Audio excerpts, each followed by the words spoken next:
الذكر وإنا له لحافظون اللهم صل على محمد وعلى آل محمد كما صليت على إبراهيم وعلى آل إبراهيم إنك حميد مجيد اللهم بارك على محمد وعلى آل محمد كما باركت على إبراهيم وعلى آل إبراهيم إنك حميد مجيد معزز علماء کرام اور معزز سامعین، عزیز طلباء، مدرسہ احیاء العلوم کی دستار بندی حفاظ کرام کے سلسلے میں اس پروگرام کا اہتمام کیا گیا ہے۔ حافظ نام ہی کافی ہے۔ حافظ کا معنی گارڈ اور حافظ کا معنی محافظ، حافظ کا معنی حفاظت کرنے والا۔ چیز جتنی قیمتی ہوتی ہے اتنا ہی اس کے لیے بیدار دماغ قسم کے اور بہادر قسم کے لوگ، طاقتور قسم لوگوں کے انتخاب کیا جاتا ہے۔ مولوی منظور جیسے فقیر کے لیے ایک عام ایک دو بندے ہوں گے، وہ اتنا قیمتی نہیں ہے۔ مولانا فضل الرحمان صاحب اس کے لیے کچھ زیادہ گارڈوں کا اہتمام کریں گے، انتظام کریں گے کہ کوئی اس کو نقصان نہ پہنچائے، کوئی دشمن۔ مفتی محمود اس سے بڑھ کر کے، پھر اس سے بڑھ کر کے اور بھی بزرگان دین ہیں۔ آپ کے پاس معمولی قسم کی دکان ہوگی، اس کی حفاظت آپ نگرانی کریں گے، لیکن سونے کی اگر دکان ہو، صرافہ اور سیاسی کی دکان ہو، تو اس پر زیادہ توجہ رہتی ہے کہ کوئی سونا ظاہر ہے کہ اس کے اندر اگر 2 کلو ہے، 1.5 کلو ہے، مختلف زیورات کی شکل میں، کوئی ان کو چوری نہ کرے۔ اس قسم کے کارخانے، اس قسم کی دکانیں قیمتی جہاں پر چیزیں رکھی ہوتی ہے، اس کے لیے کسی معتمد انسان کا انتظام کیا جاتا ہے کہ بھائی آپ ہماری اس فیکٹری کو، دکان کو سنبھالیں، یا میرے گھر میں میرے بچے بیوی ان کی حفاظت کریں۔ عام آدمی کو محافظ مقرر نہیں کرتے کہ اس لیے کہ عام جو محافظ ہوتے ہیں ہمارے، اللہ کی فضل و کرم سے وہ خود ہی چوری کرتے ہیں۔ جن پر اعتماد نہیں ہوتا وہ خود ہی چوری کرتے ہیں۔ بعض علاقے ہمارے ایسے پاکستان میں، کراچی میں اور اسلام آباد میں، جہاں پہ کوئی مکھی بھی جا نہیں سکتی، جہاں پر مکھی کو بھی اجازت نہیں، گرگٹ کو بھی اجازت نہیں، چھپکلی کو بھی، چوہے کو بھی اجازت نہیں، لیکن وہاں سے چوری دھڑا دھڑ وہاں چوریاں ہوتی ہیں۔ میں ایک ایسا علاقہ جس میں 8-10 سال سے جاتا ہوں، اس میں آپ حضرات کو اجازت نہیں ہوئی کہ آپ اس علاقے کے اندر جا سکیں۔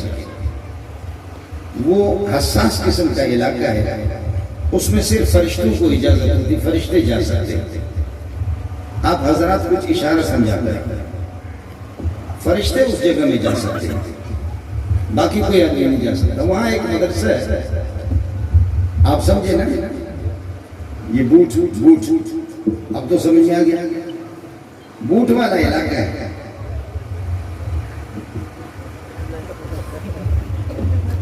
اس میں کوئی جا نہیں سکتا، وہ بوٹ والے حضرات ہیں۔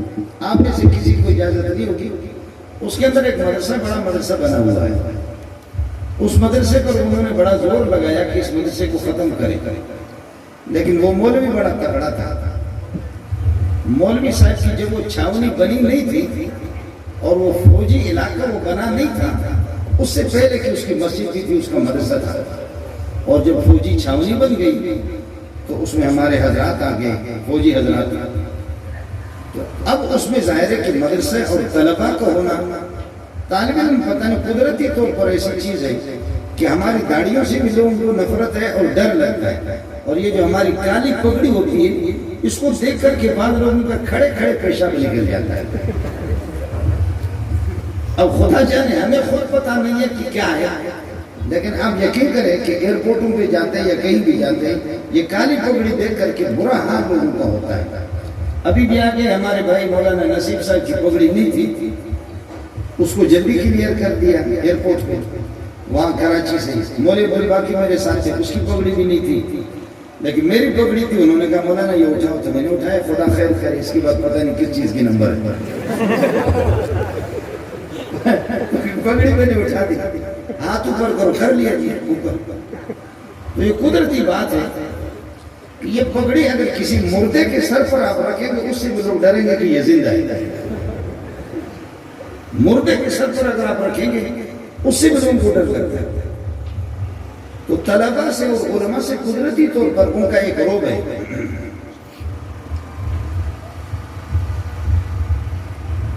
جیسے کہ صحابہ کا روب تھا، تو اس علاقے کے اندر وہ مولوی صاحب مقدمہ لڑتا رہا کورٹ سے. وہ جج حضرات جو تھے اسلام آباد میں پنڈی میں، وہ بڑے ایماندار تھے. ججوں میں ماشاءاللہ اچھے لوگ بھی ہوتے ہیں، ہر ادارے کے اندر اچھے برے لوگ ہوتے ہیں. وہ جج نے کہا کہ میں خدا میرے ہاتھوں کو شل کر دے، میں یہ فیصلہ نہیں دے سکتا کہ اس مدرسے کو بند کروں. خدا میرے ہاتھوں کو شل کر دے گا. کوئی غیرت مند جج ہے. جج نے فیصلہ کیا مولوی صاحب کے ہاتھ میں. وہ مدرسہ ہے، اچھا خاصا مدرسہ ہے، اس میں دور حدیث بھی ہوتا ہے اور بڑی تعداد دور حدیث کی ہوتی ہے. اور اس وقت اس کا جو محتمم ہے وہ ہمارے شاگرد ہے. تو ختم بخاری کے لیے میں چلا جاتا ہوں، تو یہ 8-10 سال سے تقریباً میں جاتا ہوں. اس علاقے کے اندر مکھی بھی نہیں جا سکتی، مچھر بھی نہیں جا سکتا، چونکہ وہ فرشتوں کا علاقہ ہے. لیکن اس میں چوریاں دھڑا دھڑ ہوتی ہیں، دھڑا دھڑ اس میں چوریاں ہوتی ہیں. چور بھی عجیب قسم کے، یہ اس طرح کوئی بھی چوری نہیں کر سکتا. مولوی نور محمد چوری کرے، مولوی منظور چوری کرے، مولانا کا نام بول رہا، مولوی دوست محمد صاحب ضرورت ہی نہیں ہے کہ چوری کرے. چوروں کے اوپر بھی بڑوں کا ہاتھ ہوتا ہے. وہ ہمارے مولوی صاحب وہ غریب یہ اجتماعی قربانی کے پیسے گن رہے تھے، تقریباً 8 لاکھ روپے 10 لاکھ روپے. رات کو 2 بجے پٹھان اور بلوچ مل کر کے پیسے گن رہے تھے، فلاں کے اتنے پیسے فلاں. 8 چور آگے کلاشی کو سمیت آ گیا. انہوں نے کہا پیسے رکھو. رات کو 2 بجے طلبہ سو رہے تھے، پیسے رکھو. اب ساتھی لڑنے لگے، کانپنے لگے، ہم خالی ہاتھ ہیں. لیکن مولوی صاحب نے ہمت کر دی. باقی چور باہر گلی میں تھے، مدرسے میں تھے، طلبہ سو رہے تھے. اور ایک نے گیٹ سے داخل ہو گیا، کہا پیسے رکھو، بات ہی نہیں کرو. اب پتہ نہیں کس فرشتے نے ان کو بتایا تھا کہ اس ٹائم پہ مولوی صاحب اور دوسرے لوگ پیسے گن رہے ہیں. مولوی صاحب آگے بڑھ گیا تو انہوں نے گولی مار دی. اس کے پیشانی پہ گولی لگی، لیکن ترچھی گولی لگی. لیکن مولوی صاحب نے اس کو پکڑ لیا، بندوق بھی اسے چھینا، اس کو بچھاڑ دیا. اور باقی ساتھیوں کو پھر ساتھی تھوڑے سے دلیر ہو گئے، انہوں نے پکڑ لیا. ادھر سے طلبہ اٹھے اور طالب علم کے پاس کچھ نہیں تھا، کچھ بلاک تھے، وہ بلاک ٹکڑے کر کے ان کو پھینکے. گولیاں چلتی رہی. لیکن اب وہ موٹا سا چور تھا، اس چور کو مولوی صاحب نے پکڑ لیا. مولوی صاحب نے الحمدللہ اچھے خاصے دال کھائے تھے. مولوی صاحب اس کو چھوڑ نہیں رہا. اب باقی چور کہتے ہیں ارے اللہ اچھے تھا بابا اقبال، تو اچھے کہتے ہیں اقبال آ جاؤ. کہتے ہیں ارے ملا حرامی چھڑے ہی کون تو مولوی مجھے چھوڑ ہی نہیں رہا. ارے نبھاگو ملا حرامی چھڑے ہی کون تو میں کیا چاہتا. تو مولوی صاحب نے اس کو رگڑا دیا. مولوی صاحب سے خون آ رہا. تو کرتے کرتے چوروں کو پورا شہر لوگ اٹھ گئے. مولوی صاحب نے اس کو چھوڑا نہیں. دوسرے پٹھان ساتھی پہنچ گئے، انہوں نے پکڑ لیا چور کو، مارا اور رسیوں سے باندھ کر کے اس کو تھانے میں دے دیا. وہاں جب تھانے میں دے دیا، ایس ایچ او صاحب نے جیسے اس کو تھانے میں پہنچایا تو اوپر سے ہمارے ایک صدر صاحب کا فون آ گیا، پاکستان زندہ باد، پاکستان زندہ باد، کہ یہ بندہ ہمارا ہے، ان کو کچھ نہیں کہنا، اس کو کل پرسوں چھوڑنا. صدر صاحب کا فون آ گیا. آپ سمجھ رہے نہیں سمجھ رہے؟ وہ صدر بھی اس زمانے میں گناہگار تھا، لیکن آج کل وہ صدر بھی بڑا معصوم ہے. وہ پی ڈی ایم میں داخل ہے.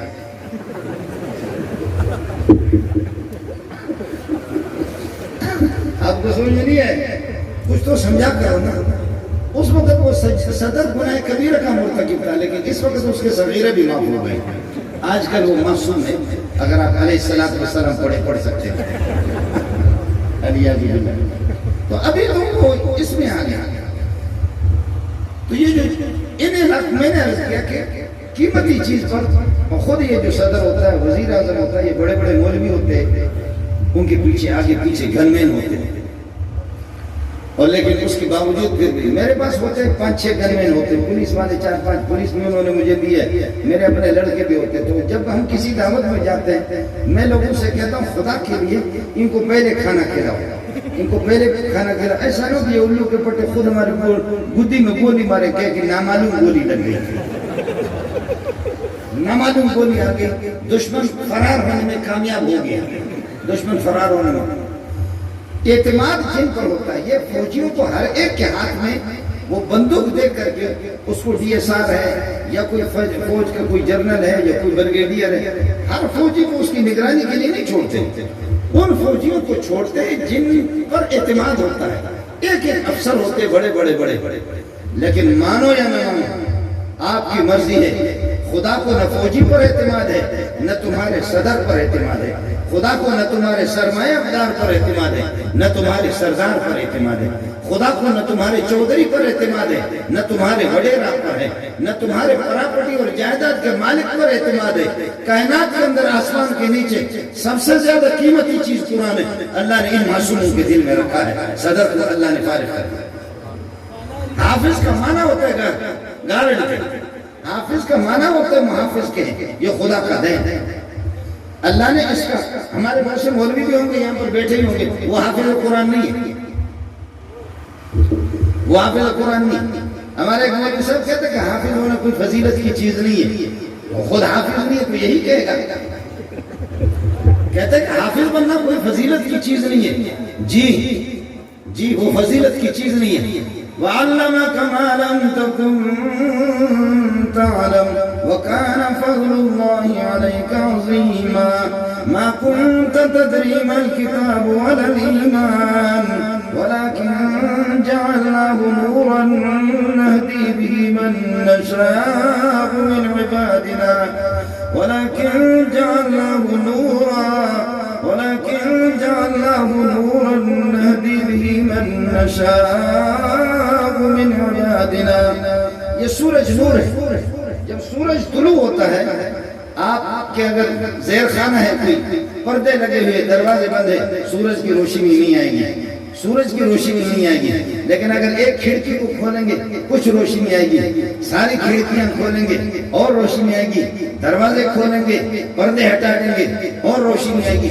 یہ ملا جتنے مولوی بیٹھے ہوئے ہیں ان کے سینوں میں بھی نور ہوگا، میں مانتا ہوں، لیکن ایک دو کھڑکیاں کھلی ہوئی ہے. لیکن حافظ صاحب کے سینے کے اندر جب قرآن ہے، پورا سورج اس کے سینے کے اندر ہے.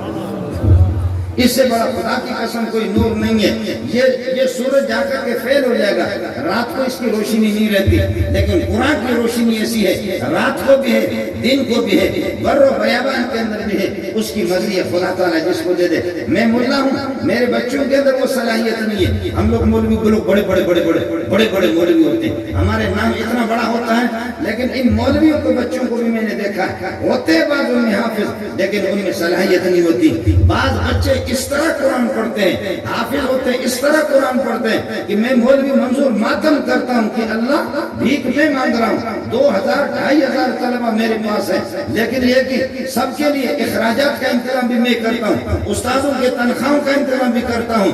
لیکن یہ کہ بچے ہمارے بھی حافظ ہیں، لیکن ہمارے بچوں میں وہ خوشبو نہیں ہے، ہمارے بچوں کی وہ آواز نہیں ہے، ہمارے بچوں کے حروف کی وہ ادائیگی نہیں ہے، ہمارے بچوں کی قرات بھی وہ نہیں ہے، ہمارے بچوں میں وہ تقویٰ بھی نہیں ہے، وہ طہارت نہیں ہے، وہ کمال نہیں ہے. یہ جو بڑے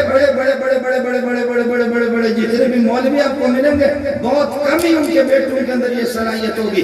خدا کا دین ہے، اللہ یتیم بچوں کو ایسا باکمال بناتا ہے. مولوی منظور کہتا ہے کہ جوتے اٹھا کر کے اپنے سر پہ رکھ دیتے ہیں. خدا کا دین ہے. علاقے والے لوگ خدا کا شکر ادا کریں. مولی نور محمد کمزور ہے، مولی دوست محمد کمزور ہے، مولی منظور کمزور ہے. یہ مان لیا ہم نے، ہماری کمزوریاں بھی ہے، کوتاہیاں بھی ہے. ملا کچھ بھی کرے آپ کہیں گے اپنے پیٹ کے لیے مولوی کر رہا ہے، لیکن مولوی اپنے پیٹ کے لیے چندہ کرے گا، بھاگ دوڑ کرے گا. کب تک دنیا کی اس زمین پر کب تک وہ رہے گا؟ آخر اس مولوی کو تو مرنا ہے، آخر اس مولوی کو قبر میں جانا ہے. مولوی جتنا تم اس کو برا سمجھو، گرے گا اٹھے گا، گرے گا اٹھے گا. لیکن خدا اس کمزور مولوی سے دین کا کام لے رہا ہے. کالج کے اندر میں بھی رہ چکا ہوں، یونیورسٹی کے اندر میں بھی رہ چکا ہوں، کالج کے اندر دنوں کو فالج لگ گیا.